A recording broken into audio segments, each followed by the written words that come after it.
Women ని objectify చేస్తూ cinema తీశారని పెద్దిని విపరీతంగా ట్రోల్ చేస్తున్నాగా.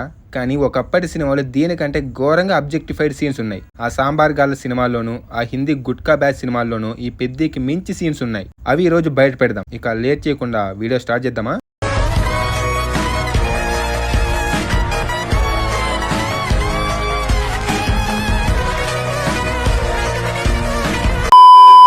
ఏంటది?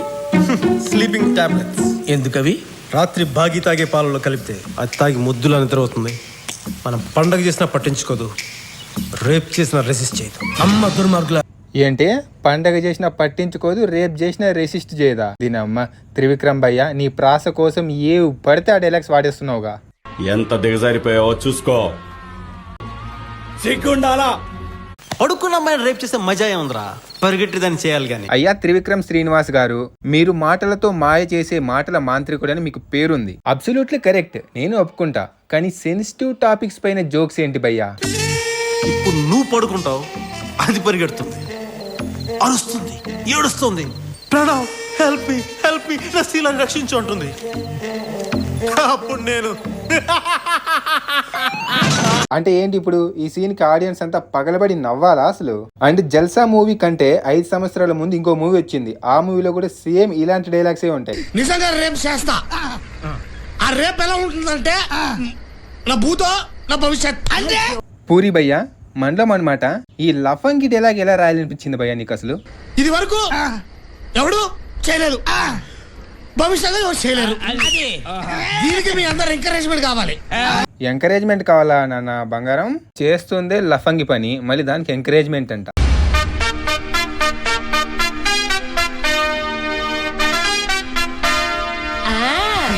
మహారాజులా ఉన్నావు, వెళ్ళు. ఆ హారతి ఏంది, ఆ సిగ్గేంది, నాకైతే అర్థం అవ్వట్లేదు భయ్య అసలు.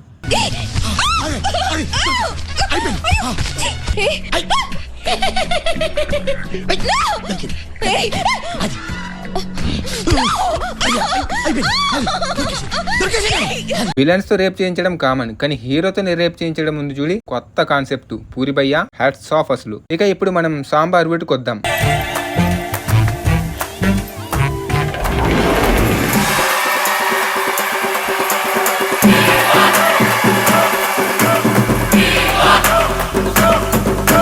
హీరో బ్యాట్ పట్టుకోవడం ఏంది, అందరూ సిక్సర్ సిక్సర్ అని అరవడం ఏంది, మరి ఇంత డార్కా? అసలు దీన్ని కామెడీ అంటారా? తెలియక అడుగుతున్నాను, ఇదో బతుక చెప్పండి. కామెడీ పేరుతో ఇలాంటి లఫంగి సీన్లని ఎందుకు తీస్తారా అయ్యా?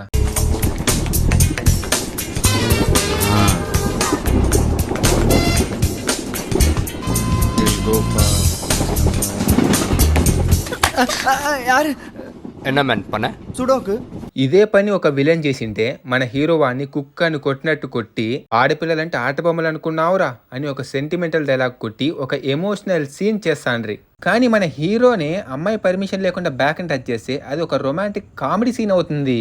ఇది మన డైరెక్టర్స్ లాజిక్. అనా నువ్వేందానా దాని పడేసుడేందానా? పైసా ఫేక్ తమాషా దేక్. ఏంటి పైసా ఫేక్ తమాషా దేకా? అసలు ఆ అమ్మాయి బొమ్మ అనుకున్నావా లేక మనిషి అనుకున్నావు భయ్యా నువ్వు అసలు? నీకు పని అయింది. ఏంటి ఇవాళ నీకు పని అయిందా? ఏం పని అయింది భయ్యా? మళ్ళీ లౌడాలోది ఆ అమ్మాయికి వీడు నచ్చేస్తాడు. సార్ ఈ నాకు నచ్చిండు, మీరు వెళ్ళిపోండి. ఇలాంటి బోక్లో సీన్స్ చూసే చాలా మంది బయట చప్రీగాళ్ళ తయారవుతున్నారు. మీరు కోఆపరేట్ చేస్తారంటే నేను వెళ్ళి దాన్ని రేప్ చేసి ఆ రేప్ ని మన పురుష జాతికి నేను అంకితం చేస్తా. బ్రహ్మానందం గారు చేసిన కామెడీ సీన్స్ లో ఇదే వరెస్ట్ కామెడీ సీన్ అనుకుంటా.